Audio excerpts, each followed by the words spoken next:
Los Chitauri en la película de Avengers son una raza extraterrestre que tiene como objetivo conquistar la Tierra y someternos a todos. Los Chitauri en la realidad, según algunas antiguas tradiciones zulúes, serían seres extraterrestres de aspecto reptil y que habrían tenido contacto directo con humanos en el pasado y que inclusive habrían llevado a cabo sus planes siniestros, y que posiblemente aún lo hagan. En una entrevista hace unos años antes de morir, Busamazulu Credo Mutba, un escritor, ufólogo y escultor sudafricano decía lo siguiente en referencia a los Chitauri.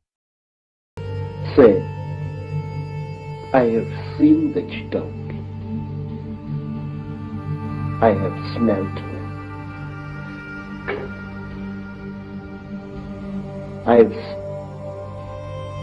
I've had personal experience of these. And there are people who claim that these creatures are gods. There are people who claim that these creatures are experimenting on us. That is a lot of rubbish. These creatures are harvesting us. These creatures are not aliens, Mr. Ike. These creatures are sexually compatible with our women. And what does that tell you? It tells you that they came from here. They are part of us. And this makes them all the more dangerous. They know us very, very, very well.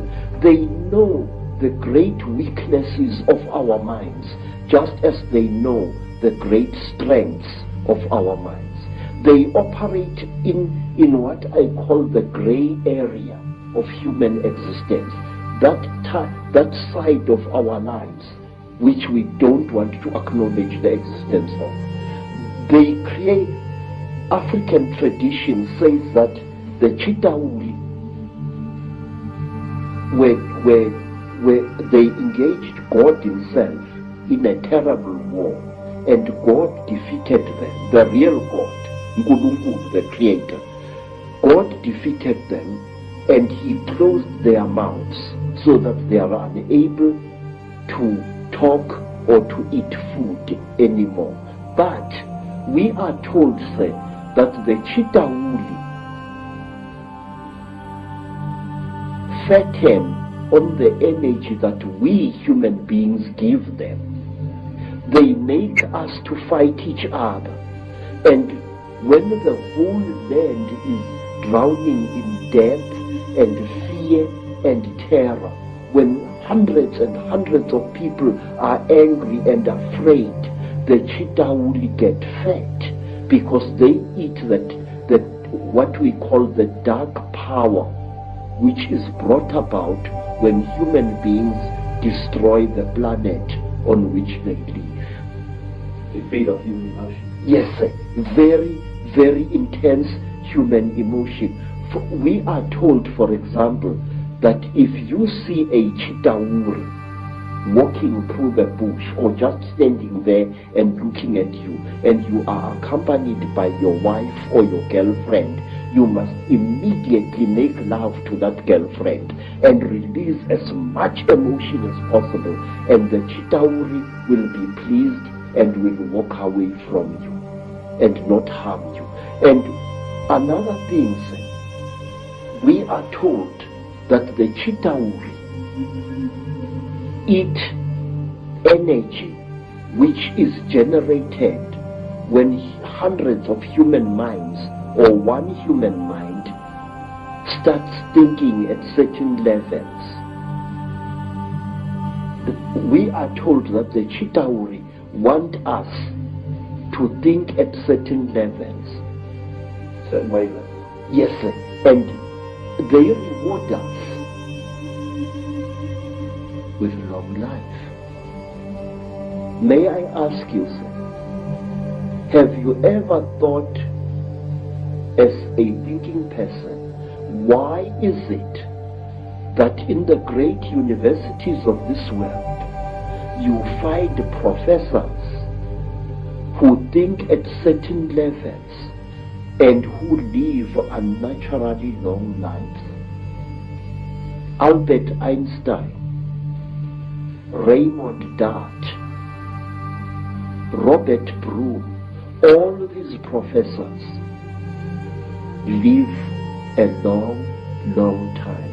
And my Aunt Mina, the last Sanusi in South Africa other than myself, is as active as a young girl, and yet she's close to her 99th year of life.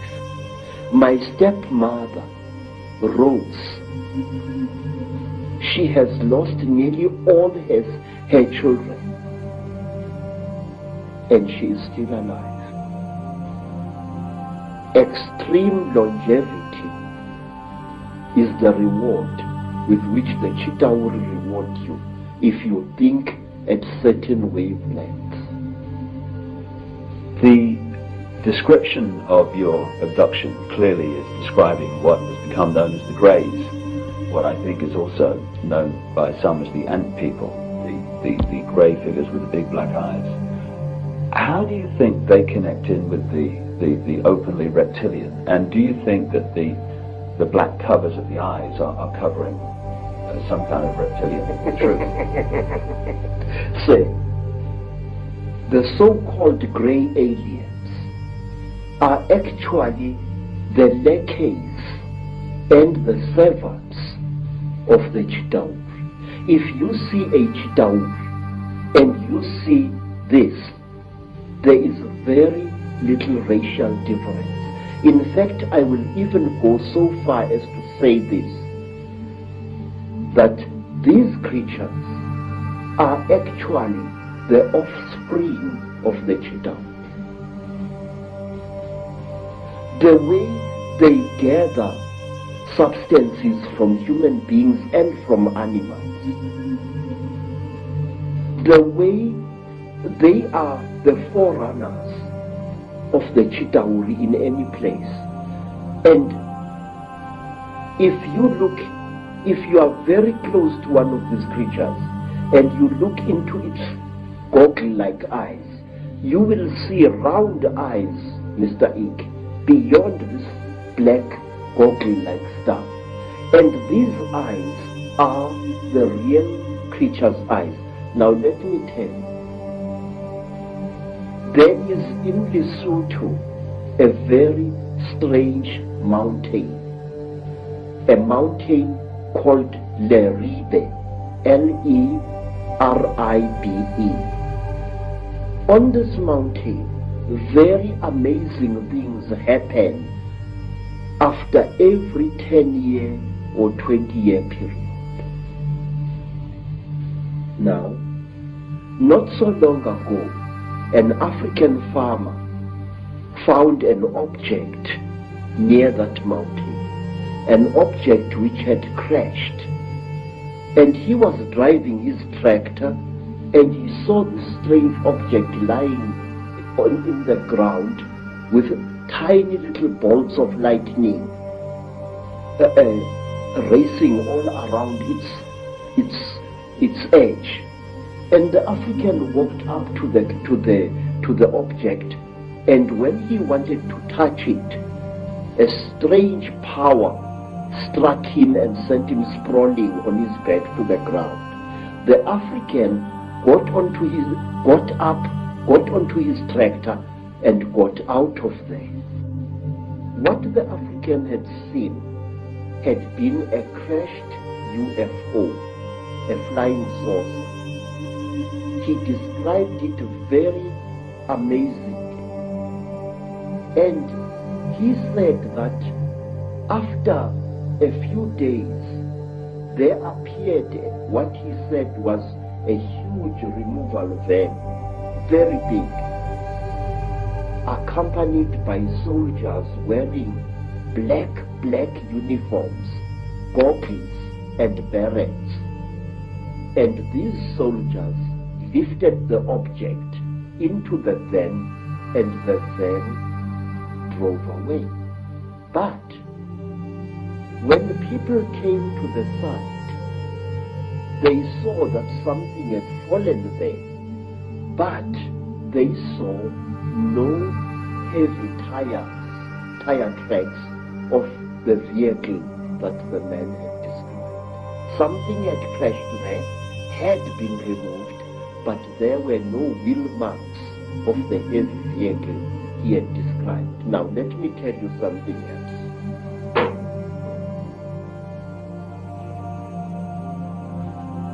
It was in 1958. In fact, I think that the incident I'm going to describe to you is somehow connected to what happened to me in 1959. I'm sure of it. A friend of mine in Lesotho called me. He said that he had something very important and that we had to share this. He said, please, I must come to Lesotho. I must come. And I went there. And then I found that he had dug a hole at the back of his hut.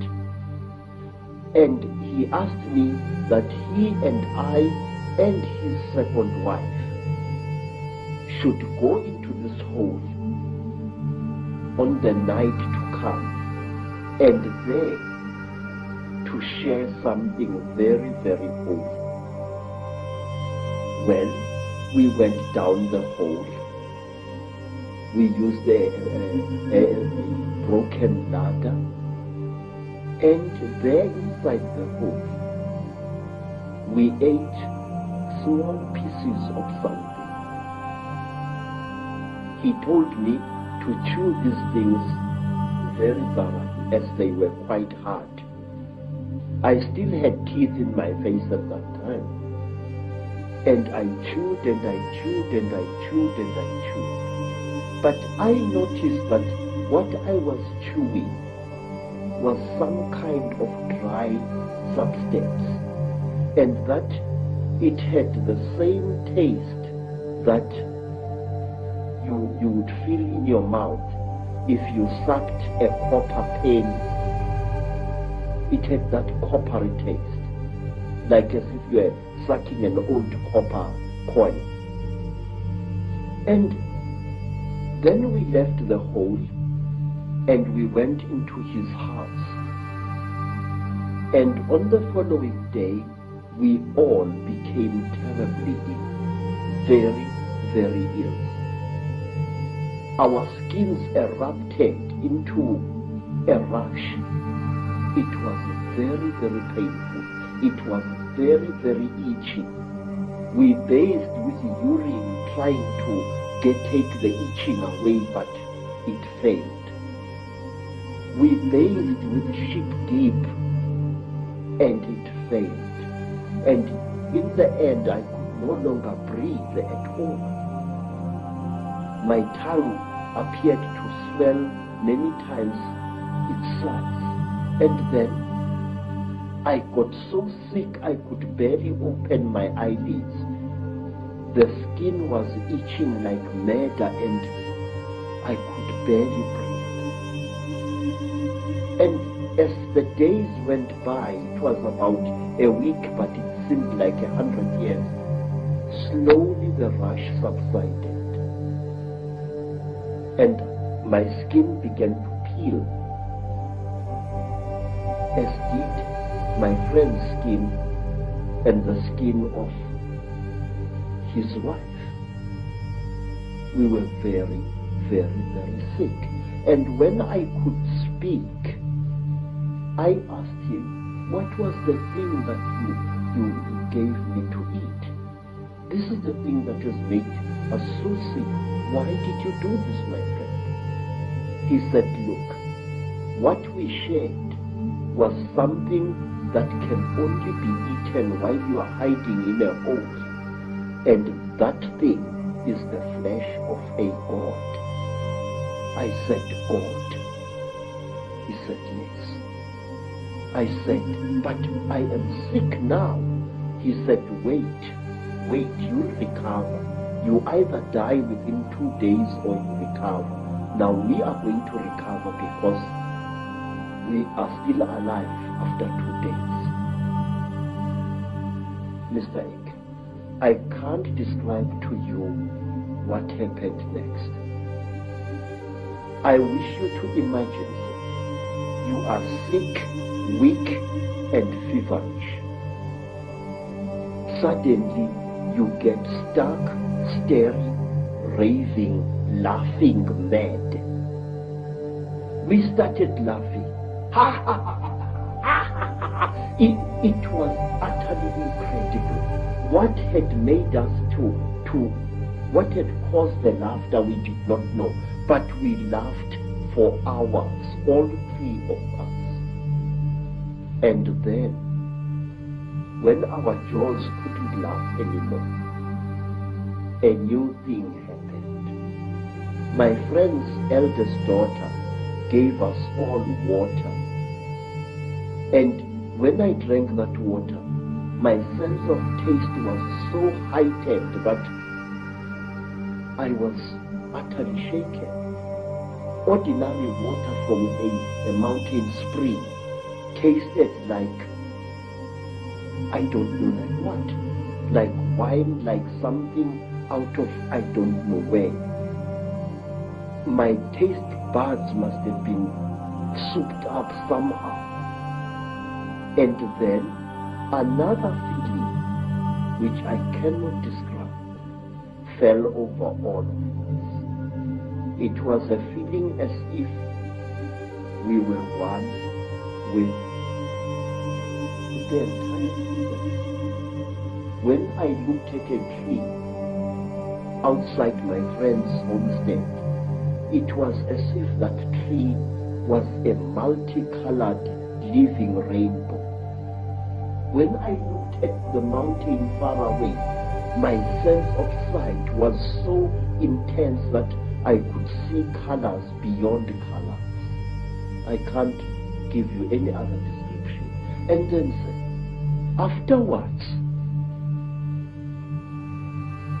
I was very weak, but with a monstrous appetite. And then I left my friend's homestead and returned to South Africa. Every step of the way, I seemed like a person reborn. It was a feeling that no words can describe. And when I asked my friend by letter afterwards, what was this God flesh? He said it had been the flesh of a Puana.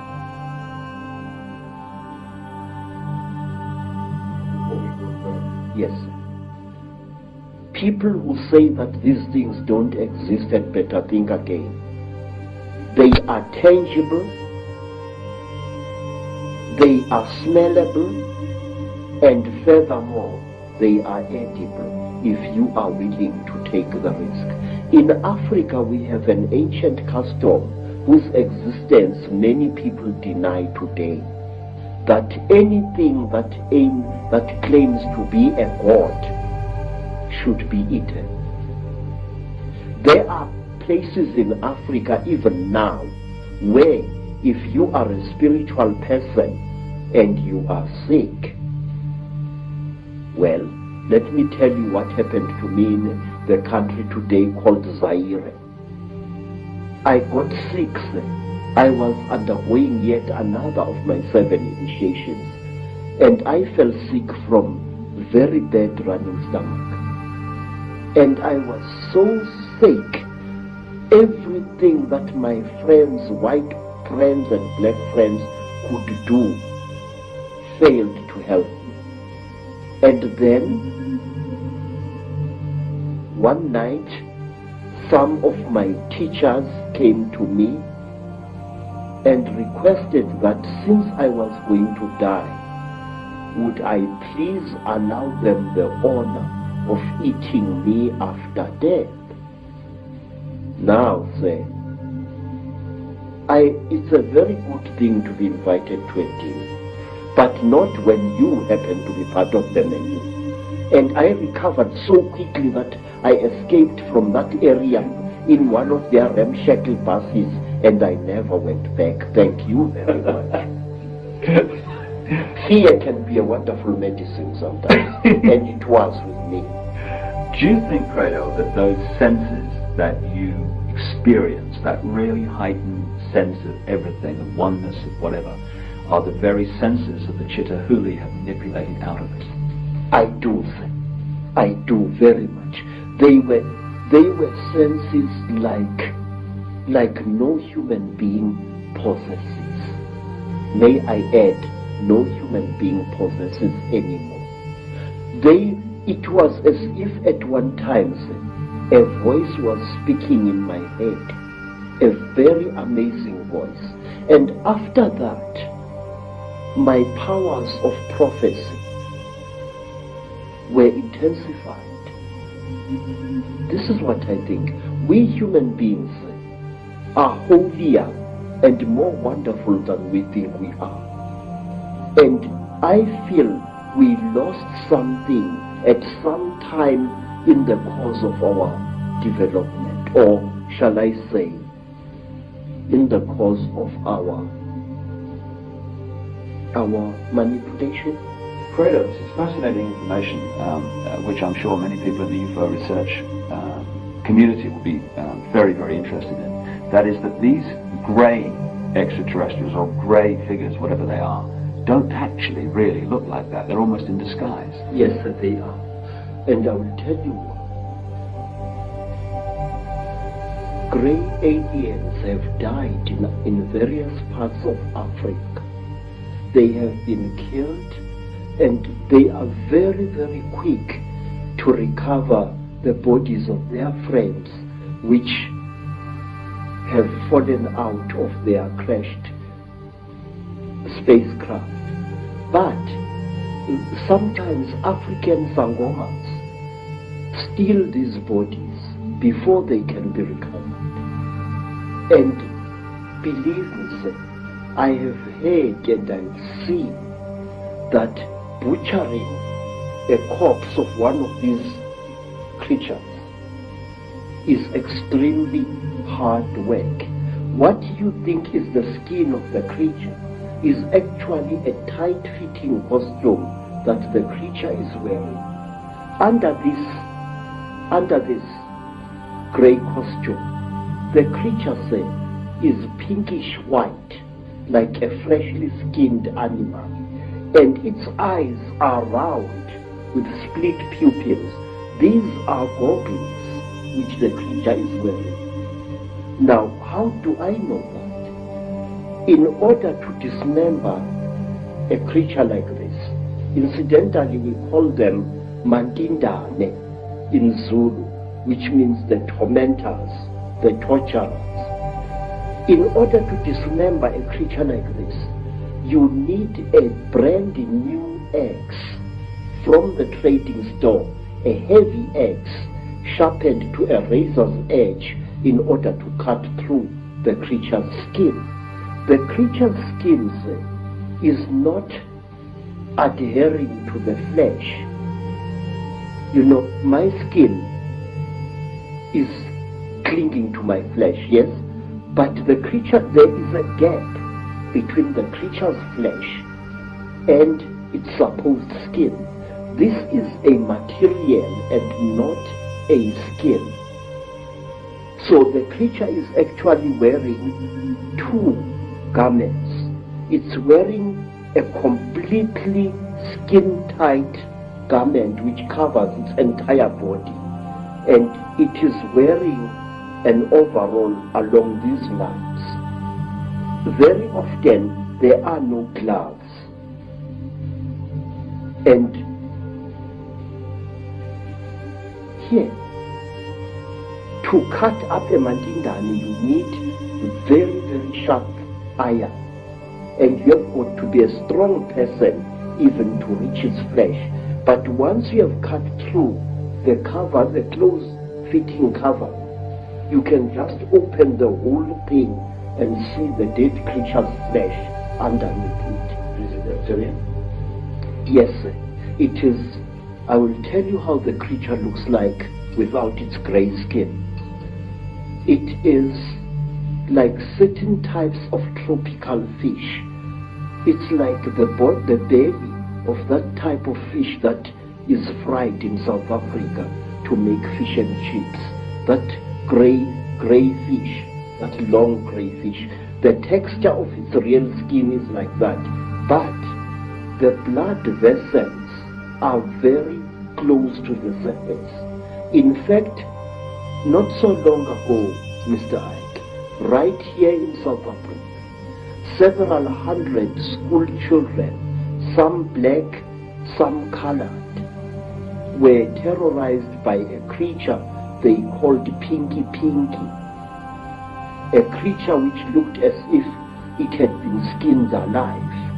That was a mandinda without its skin or costume. It's interesting when you're talking about the black eyes of these greys being a cover for something, and then you have the stories of the men in black who seem to interact not very positively, to say the least, with people involved in UFO investigation and stuff. And these men in black have these black goggle-like sunglasses, which are almost a mirror of the same. Exactly. But let me tell you that over the last 100 years or so, the men in black have become westernized, in Africa at least.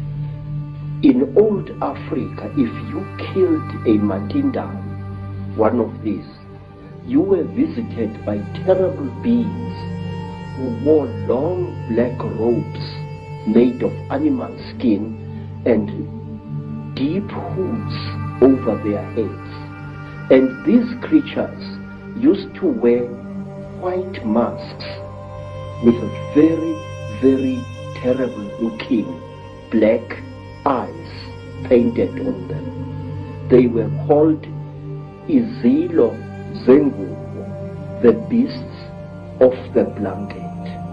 And may I tell that these terrible beings, our African version of the men in black, used to play an important part in the choosing of certain kings in South Africa. That is one of the stories that I wish to tell you in greater detail one day. Whenever you have harmed a mandinda, you received a visit from men in black. And one of my uncles was a night watchman just after the Second World War. And he saw what he thought was a burglar breaking into a factory which stored surplus army property. And he threw his knobkiri at this figure and hit it very hard. The creature fell behind some boxes, and then and only then did my uncle, a tough old Zulu, realize that the thing he had brought down was not a human being at all, not a young thief, but a mandinda. My uncle threw down his second stick and ran screaming out of the factory. And not long after that, because my uncle had taken from the creature what he thought was his bag, he took the bag with him to Alexander Township after he had run out of the factory, but he could not open the bag. And while he was sitting in the shack in Alexander Township, just near Johannesburg, there arrived at his shack 2 white men who posed as detectives. And these so-called detectives told my uncle's common law wife that she must give to them the bag that my uncle had taken from the little man. And she did, and they vanished. What I'm trying to say, Mr. Ike, is the richer we become, the more we behave as the Chitauri are said to behave. Some of us, when they acquire a lot of wealth, start consuming metals and other minerals that they really do not need, which, however, if you study the story of the Chitauri, you are told that the Chitauri use these minerals and metals as medicine. We are told, say, that the Chitauri, when they get sick, smear their bodies with gold dust, which gets absorbed into their skins and they become alright. May I point out, it was once the custom of the Mutapa kings of Zimbabwe, the men who built the Zimbabwe wheels, that on certain rising of the day star, the priest king would be smeared from head to foot with gold dust, and sometimes he was ritually sacrificed on the top of the wall of the Zimbabwe fortress. And to my amazement, when I visited South America, I found that the ancient Mayans had exactly the same custom where a god king was smeared with a mixture of fat and gold dust. And I know from my own research that the Maya people and the Central and South American people have massive accounts and legends of the same reptilian gods. Yes, the thing is,